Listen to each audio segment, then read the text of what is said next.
రామలక్ష్మి అయితే ఇంట్లో అన్ని సర్దుతూ క్లీన్ చేస్తూ ఉంటుంది. ఇక క్లీన్ చేస్తూ ఉండగా అక్కడ ఉన్న టీపాయ్‌ని పక్కకు జరుపుతుంది. జరపగానే తనకైతే చెయ్యి నొప్పెడుతుంది.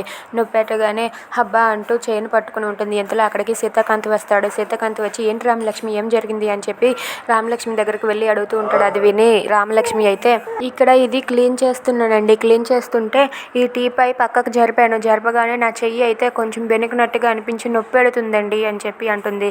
అది విని సీత అయితే ఈ పనులన్నీ నువ్వెందుకు చేస్తావు? ఇంట్లో పనివాళ్ళు చాలామంది ఉన్నారు కదా, నువ్వెందుకు ఈ పనులన్నీ చేయాలి?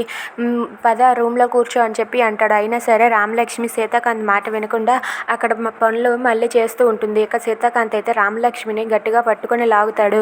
ఇక రామలక్ష్మి పడిపోతూ ఉంటే సీతాకాంత్ అయితే పట్టుకుంటాడు. అలా వాళ్ళిద్దరూ అయితే ఒకరి కళ్ళల్లో ఒకరు కళ్ళు పెట్టి చూసుకుంటూ ఉంటారు. ఇక సీతాకాంత్ రామలక్ష్మి కౌగిట్లో ఉండిపోతాడు. ఇక రామలక్ష్మి అయితే ఏంటండి ఇది, వదలండి అని చెప్పి అంటుంది. అది కాదు, నువ్వు ఈ పనులు చేయడానికి వీల్లేదు, నేను ఒప్పుకోను అని చెప్పి సీత అంటాడు. అది విని రామలక్ష్మి అయితే మన ఇంట్లో పనులు మనం చేసుకోవడానికి ఏమైంది అని చెప్పి అంటూ ఉంటుంది. అయినా సరే సీతాకాంత్ రామలక్ష్మి మాట వినకుండా రామలక్ష్మిని కూర్చోబెట్టి తన చేతుల్ని తన చీరతోటే గట్టిగా కట్టేస్తాడు.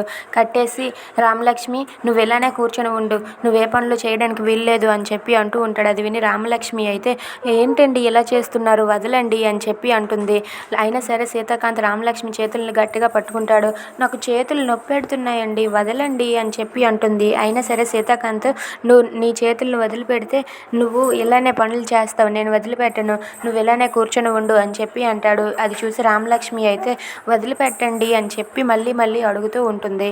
If you like this video please like, share and subscribe. Thanks for watching.